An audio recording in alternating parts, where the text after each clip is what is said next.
Una jornada extraordinaria, 80 años después. Una jornada para recordar el sacrificio de miles que fueron y no volvieron. Para pensar que tal vez podríamos estar hablando alemán en muchos lugares y ser esclavos de una dictadura tan horrible como la del nacionalsocialismo, el nazismo, que el 6 de junio de 1944 comenzó ahí sí a resquebrajarse hasta el cimiento con ese día D, el desembarco de los aliados en las playas de Normandía, en Francia. Un privilegio poder contar con el coronel Manuel Supervielle, por cierto, cofundador de Veritas Assurance Partners y un estudioso de lo que es este mundo de las guerras y en general de lo geopolítico en la discusión cotidiana. Coronel, bienvenido, gracias por acompañarme. Gracias a ustedes, Pedro. Es tal vez de lo más, me lo dirá usted, ¿verdad? Para mí resulta fascinante el pensar en la planificación y la ejecución de un operativo de esa magnitud. No, sí, fue realmente algo increíble la manera, y no solamente que la cantidad de personal, que eran como unos 145,000 que cruzaron y llegaron a las orillas, pero también habían otros 100,000 que estaban manejando los buques de transporte. El padre de mi esposa estaba en un bote de patrulla Oh. ahí protegiendo contra un PT boat que me llaman Patrol Torpedo. Ajá. Así que Una tanta cañonera, le gente, dicen. diga. Una cañonera, le dicen en muchos Ah, lugares. está bien, sí, sí. Bueno, la cosa es que todo eso, pero entonces también ponga a pensar que los aliados no eran solamente los americanos, ingleses, franceses, belgios, canadienses, Nueva Zelanda, Australia, había y polacos, había de todo, todos los aliados. Entonces, coordinar todo ese esfuerzo con tantos diferentes fuerzas de tantos diferentes países, realmente fue, hay que reconocer en esa época General Eisenhower, que era Ujú. el que estaba totalmente encargado de todo, y las decisiones que él tuvo que tomar, como sabemos por la historia, el tiempo no estaba bueno para una invasión, y entonces tuvo que tomar la decisión de hacerlo el 6, aunque el tiempo todavía no estaba bueno, pero ya las mareas no iban a estar favorables para la invasión, así que tomó la decisión y entregó mucha fe en Dios, realmente. Ahora, para ustedes los militares es parte de lo que representa su responsabilidad y al mismo tiempo, qué terrible tiene que ser enfrentar una situación en la que se sabe, no quiénes específicamente, pero que es casi imposible que no haya personas que van a entregar su vida y ni que hablar en un operativo de este tamaño. No, sí, y claro que estamos recordando ese aniversario. Ya los pocos veteranos que participaron en eso ya quedan muy, muy pocos y casi todos tienen más que 100 años. Eh, y es cierto lo que usted dice, pero cuando uno mira estadísticamente, por ejemplo, en la guerra civil entre el norte y el sur de los Estados Unidos, en las batallas de Antietam y de Gettysburg y varios otros lugares, el porcentaje era mucho más alto todavía de lo que ocurrió ahí en Normandy. Pero igual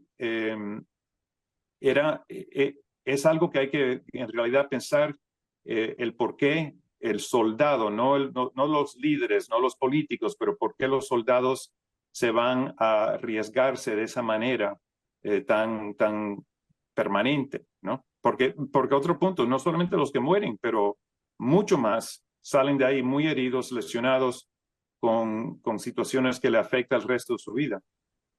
Aunque la Unión Soviética en ese momento ya había entregado millones de vidas después de la fracasada invasión de la famosa Operación Barbarroja de Hitler. El general Invierno, ¿verdad? También fue un gran colega de los rusos, pero lo que se logró con este episodio del 6 de enero fue ahí sí quebrar al nazismo. Ya se había deteriorado por las pérdidas en Rusia, pero esto fue el comienzo del fin. Exacto. Sí, los rusos, 20 millones. 20 millones perdieron, no solamente soldados, en el caso de los rusos también muchos civiles se fueron matados por los alemanes, por los nazis.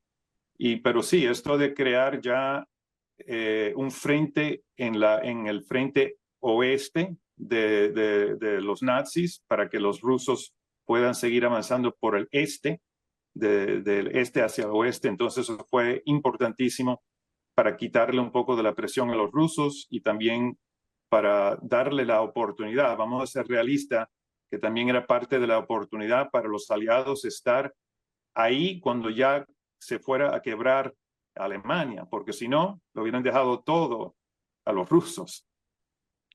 Coronel, 6 de junio del 2024, 80 años después, otra guerra en Europa. Ahora gente otra vez mencionando, en la Segunda Guerra Mundial, poco antes que empezara, se decía, y esto podría derivar en una guerra como la del 14 al 18. Resulta que ahora estamos hablando de que hay una probabilidad pequeña, mediana, grande, de que se desate la Tercera Guerra Mundial. No aprendemos. Esa misma pregunta, si recuerda, fue yo creo que la última vez que estuve con usted, que hablamos precisamente de las probabilidades ahí en Ucrania.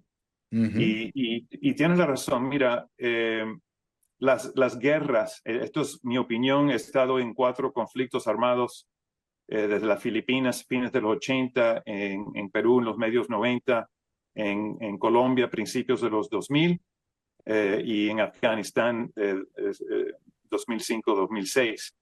Y he estudiado mucho del tema también, aparte de vivirlo, y he hablado con gente por todas partes del mundo.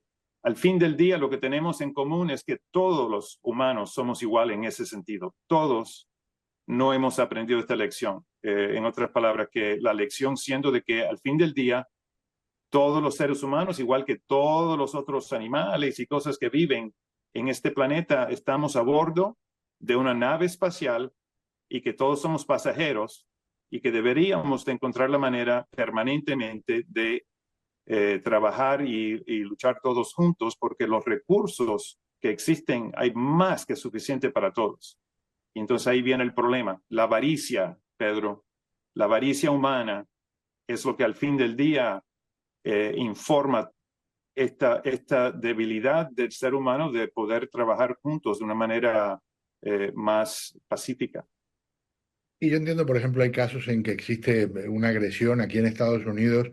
En los 39, 40, no se quería saber nada de meterse en la guerra, decían que era un asunto de los europeos.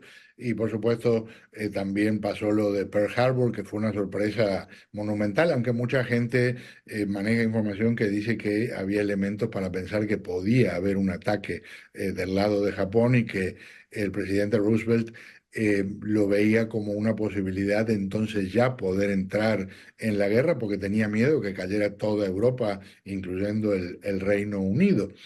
Lo que hoy me impresiona mucho es que también se repiten ciertas conductas en términos de que, ¿por qué nos vamos a meter si es un lío de Rusia y Ucrania? Y lo escucho multiplicado, por ejemplo, en el Capitolio en Washington. Bueno, sí, pero eso que usted se refiere en los años fines de los 30 y también ocurrió en los años 1914, 15, Sí, porque los Estados Unidos, como usted sabe, no entró hasta mucho más después. al Así 17. que hay una resistencia por parte del carácter americano, que somos un país que no nos metemos en ese tipo de problema de otros, de los europeos o quien sea. Y ya después de la pérdida de vida en la Primera Guerra Mundial, más razón para evitar la Segunda Guerra Mundial, pero era por razones los que acabamos de hablar. ¿Para qué nos vamos a meter en las guerras perpetuas de los europeos? Siempre se han llevado peleando desde el principio del tiempo, ¿no? Ahora la cosa está un poco diferente. No están hablando de que esto no es problema de nosotros o que los europeos, no. Es que al fin del día, si uno empieza a analizar lo que se dice de que senadores en el Congreso de Estados Unidos diciendo que no, pero lo que Putin está pidiendo no hay ningún problema con eso.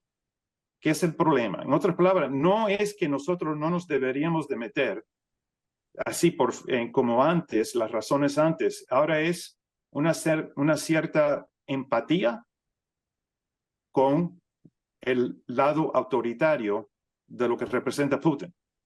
Qué horrible, ¿verdad? Bueno, sí, pero es la realidad.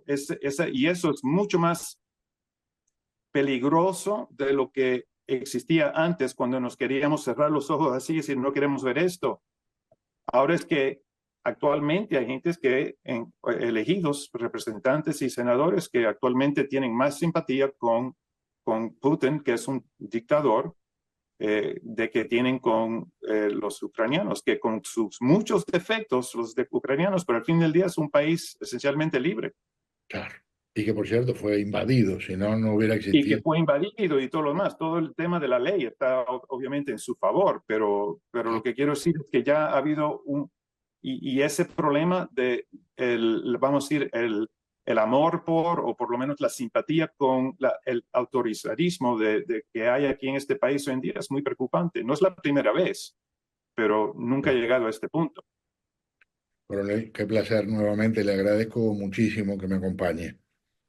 ¿Cómo no? Un placer mío. El coronel Manuel Supervielle, retirado del Ejército de Estados Unidos, cofundador de Veritas Assurance Partners con nosotros. Vamos a un paréntesis y seguimos con nuestro programa.